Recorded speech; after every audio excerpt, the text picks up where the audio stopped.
неғұрлым сені ұрлықшы, қару сатқыш, жаңағыдай мошенник, кісі өлтіргіш, тағы басқа бір жалалар жапқан кезде сенің атыңнан ел желкенетін болса, осы мен айтып отқан асыл сөздердің елге өтпей қалу үшін істеліп отқан нәрсе. Бауырым солай. Жалпы өзіңіз ақталған жақсы көресіз бе өмірде аға? Мен ақталып отыр деп ойлаймын. Негізі. Енді ақталуға мәжбүр қылып отырсыңдар, қалай айтпаймын сен. Сен саған жауап бермеймін десең, жауап берші дейсің. А жауап берсең, ол ақталған сияқты болады. Негізі жалпы анау, мысалға, болған кезде сол кезде Құран ұстамай ақ бүйтіп қолын сілтей салу. Жоқ, мен сен үшін ұстаған жоқ. Оны шын мәнінде Құдайға 5 уақыт намазын оқу жолы Құдайдан қорқатындар күмәнданып қалмасын деп. Мен олардың дұғасына мен өте мұқтажбын. Жақсы, рахмет аға. Аға, өзіңіз жағымпазсыз ба сіз? Жағымпазданған кезде. Сен далбайыпсың ба?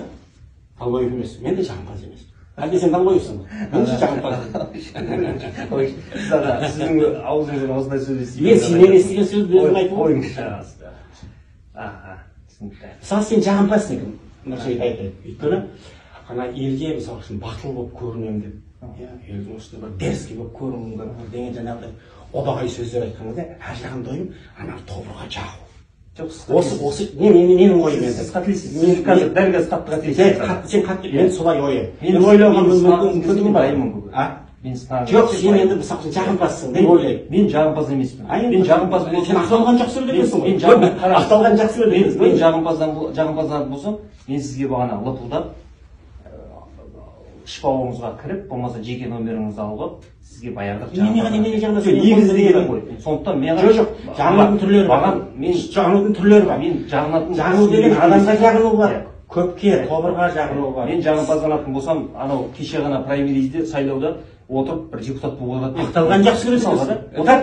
Не сен түртіп жібердің де, сен ақталған жақсы көресің. Мен егер жағымпаз болатын болсам, каждый есікте қағып, тендер сұрап, қайыршылар сияқты қол жайып жүретін ем. Тендер беріп. Мен сен тендер сұрамаған. Сондықтан мен сен тендер сұрап жүрген шығарсың. Сұрап жүретін болса, мен сен мұрынды кесіп берейін аға. Вот әні сен неге қарғанасың?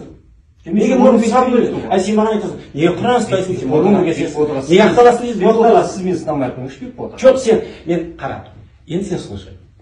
Сен маған сұрақ қойдың. Ақталған жақсы көреді екенсің дедім. Мен саған бірдеңе айтып қойдым, ақталып ала жөнелдім. Қара, ақталып ала жөнелдім. Енді мен саған қара, бірдеңені айтып келіп қалдым, сен Құран емес, сен мұрынды кесуге дайын болдың.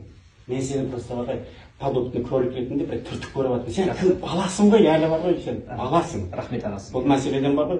Сондықтан бар ғой, ана шабатын аңды аңдап алып шаппасаң, шатың айырылады ғой. Аға дұрыс айтасыз.